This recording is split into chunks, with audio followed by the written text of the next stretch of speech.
So thank you for stopping by. We appreciate it. Thanks for the time and the opportunity here. You really are the person in charge of this data centers, the biggest areas of controversy of the data center, and that is the issue of power and water.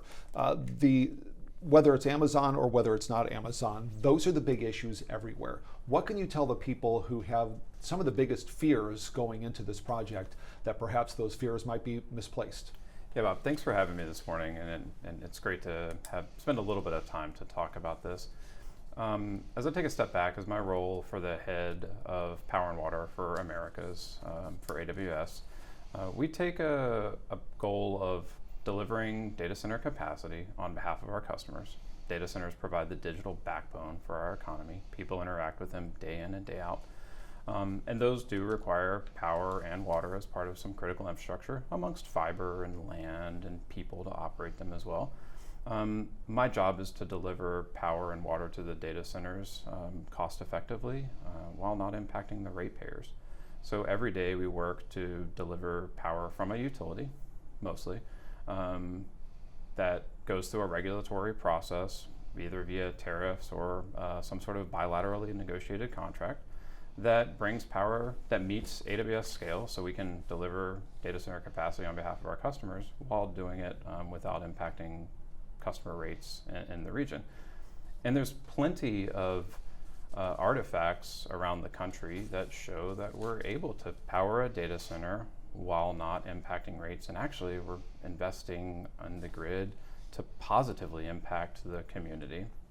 A great example of that is a JLARC study that was published in Northern Virginia, and it shows Dominion is maintaining rates at or below industry or national averages, and there's a very large concentration of data centers there. So I think that I like to frame them as opportunities for investment, opportunities to modernize the grid, and not so much of a challenge or a problem. There has been some concern about this specific project near New Carlisle that right out of the chute that Amazon was dinged, for lack of a better term, from the Indiana Department of Environmental Management for encroaching on some wetlands there. That particular 10-acre area was seen as critical for flood mitigation, aquifer protection, et cetera. And they're saying, see, we're already seeing a problem here. How do you answer that concern? Yeah, so out in the New Carlisle area, we're building over 800 acres of land. We're building up to over 30 buildings. Each building is about 220,000 square feet. It's a massive project. Contractors are employing 4,500 people per day on the site. I am aware of that. Actually, Amazon identified that our general contractor had encroached on wetlands. It was less than an acre, by the way. And we self-reported the fact that our general contractor had encroached. So I think, and then took steps to immediately stop any more construction and take measures to adequately protect. So yes, that did happen, but it was a self-reported incident, and we took immediate and swift action to reverse it. What are some of those steps that you will take to protect not only the wetlands, but the aquifers specifically there? Yeah, I mean, the Department of Natural Resources has a plan to limit withdrawals of that aquifer to no more than 44 million gallons. And over what sort of time frame? 44 million gallons per day. Good. And we know right now that we have permits for 24 million gallons per day. It's worth noting that is an instantaneous rate. And in our operations in New Carlisle, we don't expect to use water more than 2% of the year of our operations. So while that is an instantaneous rate, that's the permitted limit that we could use to run our operations. It is not indicative of what we would expect to use year round. Most of the year, 98% of the year, we are not using water, and we are just simply cooling the data center by running air across the server. So you believe that the fears of aquifers running dry, the wetlands being destroyed, et cetera, you feel that is misplaced, for lack of a better term? Amazon is always operating within our permitted and allowed environments. And if we don't, we just talked about with the wetlands, we take action to correct that. We are dependent upon the aquifer for our operations, but that we will withdraw less water than we would have had this land stayed as farm land or agricultural land. So no, we do not intend on impacting the aquifer in a negative manner, but rather becoming a steward of the community to make sure that we use the water efficiently. We publish our water utilization efficiency metrics and are industry leading. We use 0.15 liters per kilowatt hour, which is a metric for tracking efficiency of water usage. We track efficiency into everything that we do, but water is one of those. We are also have goals to be water positive by 2030. Water positive means we want to return more water to the communities that we operate in than we use. We're 54% of the way there, and we see a good path to continue on our water positive framework. So we are part of the community. We want to be a good steward of the community and not have a negative impact there. When you're in that 2% mode, when you do have to utilize water, how much water do you anticipate using on a daily and then in that 2% overall time frame? We don't break out volumes. That's dependent upon load of the building. That's dependent upon the temperature, the humidity. There's a bunch of factors. So it would be disingenuous to try and give you an exact volume. But what we know is we will operate within permitted withdrawal rates, and we will treat water on site to use the water that we have the most efficiently, and then utilize existing systems for any remaining discharge to manage sewer water just like everybody else would. You mentioned distributing that water back to the community. Is that water non-potable at that point? Can you send it back to the aquifer? Does it go into a stream? How does it go? Where does it go? It goes back into the sewer system just like everybody else. Okay. So there's no additional treatment. It's just water that filters through and it goes through a pipe and there's nothing added to it. There's no breakdown. There's no addition of any sort of a concern about what goes into that water. Nope. We bring water into the building. We evaporate some water over to cool for that 2% of the year that we were talking about when we're actually using it. We evaporate water that drives temperature down so that we can maintain our operations. And then there would be a little bit of water that is then concentrated and that goes into the sewer. Is that 2% of the year dependent upon the weather at the time? Is it like one would think the hottest months would be the times when you would need more help with cooling? 100% correct. Okay, all right. Let's talk about the next aspect of this, and that is the impact as the water is being drawn out of the aquifer on the quality of the water. There have been other cases in places like Virginia and in Maine and a couple of other areas where quality of water, Georgia was one, where quality of water was an issue, where people were turning on their taps and they were getting a lot of residue. Appliances were going bad early. There was residue on the bottom of a drinking water and ice cubes coming out of the refrigerators. What about the impact of the quality of the water that comes out of the aquifer after this data center goes in? I'm not familiar with the cases that you talk about in other states. I will say that an aquifer is an actual dynamic system. Aquifers are continuously being recharged from various sources, and then they're continuously being withdrawn from various sources. Aside from AWS operations, there could be water being withdrawn for somebody for tap use or any other industrial user. So I think to tie any speculation of one thing to another thing requires an extensive study. And the Indiana Department of Natural Resources has actually been studying what we have been doing and monitoring both water quality and heights of the aquifers since April, and has found no degradation to anything related to our operations. Do you have any additional, or is there even a need for safeguards to be in place for protecting the quality and the quantity of the water for the people who have been long-term residents and the businesses who have been out there? Yeah, I mean, that's exactly what permitting agencies exist for, and Amazon goes through all of our permitting with all public agencies to ensure that we are maintaining the safety and quality of all the water that we use. Yeah. Let's talk a little bit about the electricity side of things. I know Amazon has tried to be a leader in artificial intelligence, and I guess it's almost ironic that you're using electricity to power artificial intelligence, which will then power the ability to use less electricity. It's kind of a circular thing. But talk about that effort and specifically how you feel like this will make or mitigate the impact it'll have on the electric usage for the data center. Yeah, I mean, we're seeing artificial intelligence being used in everything that we're doing now. And artificial intelligence, while it will use power, is being utilized in certain areas to control the dispatch of battery assets. In Baldy Mesa in California, we utilize a machine learning algorithm to control charge and discharge to stabilize the grid. That's one use case that's very public. And I think that's just the tip of the spear. There will be ability to utilize machine learning to help further enhance the grid. There's different grid enhancing technologies that different utilities are utilizing so that they can control dispatch. And we'll continue to see use cases grow. I think what's important to understand is data centers are the digital backbone of the economy. We interact with them every single day. And whether it's AI, general compute, or storage, we are all using a data center every day of our lives if we touch the internet. And we are just building on behalf of our customers to ensure that they can have access to services when they want them, where they want them, and at a cost that everybody can have access to them.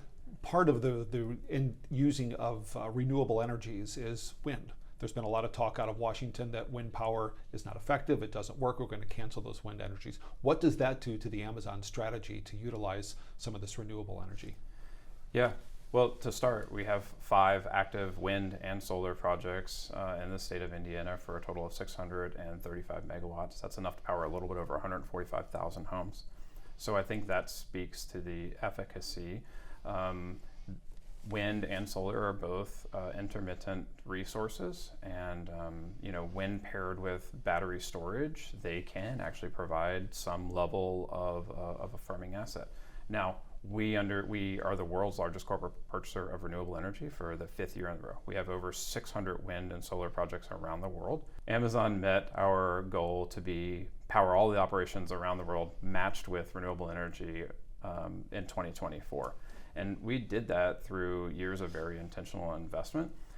But we have now also added new tools to our toolbox. We've made a substantial investment, up to $1 billion already, in small modular reactors. And that's through an equity investment in X Energy and also an offtake with Energy Northwest for 320 megawatts up to 960 megawatts over time of buying firm nuclear power. So we've worked with all administrations over time. We will continue to work with all administrations and we'll adapt as needed. But we don't see our strategy changing. At Amazon, we are relentless on our long-term vision to decarbonize over time, but we're flexible on the details on how we'll get there. So we will continue on our path with wind and solar and nuclear and adapt as we need to. As you know, nuclear is a long-term project. You mentioned long-term. That is we have a nuclear power plant in our area that was shuttered and it was brought back just north of the state line. It's called the Palisades Nuclear Power Plant. And that's been a couple-year process, already built, already in place, just to refire that application. How long do you think something like this, these small modular projects might take before we actually see them in fruition? We see small modular reactors as a way to provide long-term, scalable, cost-effective nuclear power. So essentially you would own and operate these facilities? Right now, we will be an off-taker of facilities. But again, we're flexible on the details. I wouldn't rule anything out over time. I see small modular reactors as one way to drive out costs and enable scaling up. The Department of Energy identifies them as the most cost-effective way. They're safe, they're firm, baseload power. So that's why we're making an investment. At Amazon, we're fine with making technology investments and then learning how to scale them to being cost-effective. That's why we've partnered with X Energy to help do just that. I think it's an interesting time in the industry. Like, we all see that we need different resources in the mix, and this is just one way. We've made an investment into X Energy. There's others that are investing into other SMRs, and we hope that they're all successful such that the market can then drive out cost. Indianapolis Star recently did an analysis of a number of different studies from multiple agencies and nonprofits in the state of Indiana, and it found that data centers, just 9 data centers, will consume half of the electricity in the entire state. And their prediction is the costs will go up. There were a couple of different studies done in Maine and in Connecticut that saw the price increase for the average electric bill anywhere from 18 to 36% for the average homeowner. What can you tell the people of this region, and specifically the people who live in that area around the New Carlisle area, that their electric bills will not be going up? I don't know about the growth of data centers in Maine or Connecticut, so I think that that's kind of comparing two different issues. As far as our agreement with AEP, it was a very public engagement. We did it through the state regulatory committee. This was a process that has been established for years for utilities to charge rates to customers. We are a customer of the utility, so we pay the rate that was established by the Utility Commission. And what I can say is that we know that we're building on behalf of, we're paying our fair share. AEP is making investments in transmission. We are paying for all the substations that are on site. So if anything, there's a modernization going on. For the past 20 years, since the early 2000s, the U.S. electric grid has grown at about a 0.8% CAGR, year over year, 0.8% growth. Prior to that, the U.S. electric grid from the 50s to the early 2000s was growing at about a 9% CAGR. So for 20 years, most recent history, most of us just think, well, utilities haven't had to build anything. Those assets age over time and eventually will need to be replaced. So that's on the utility to manage that prudently, but we see the investments that we're making as a tool for the utilities to be able to go and build and modernize and replace aging assets while not putting all that cost onto the ratepayer. You mentioned AEP, Indiana Michigan Power is what it's known by here. It's estimating that its electricity sales will triple in the next 3 years or so, and they point much of this into the areas of the data centers, not just this data center, but other data centers throughout the state of Indiana, at least in its coverage area. Some would say that would have to have an impact unless there is some massive investment on the AEP side. Are you saying this is up to AEP to mitigate the costs, or is this something that Amazon can do in conjunction with AEP to try to mitigate costs? AEP INM, Indiana and Michigan, is responsible for setting their rates to ensure that the growth can happen while allocating fair share of costs. So again, I point back to the rate case where AEP and other large data center users and industrial users, by the way, provided input, and the commission came back with an approval on a tariff for the large load customers to utilize electricity that they should pay their fair share.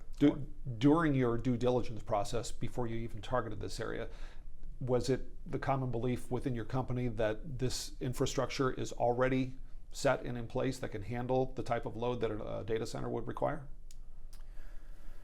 As part of all site evaluations, we look at a variety of infrastructure availability from fiber, water, power, zoning. So yeah, all of those things do need to align.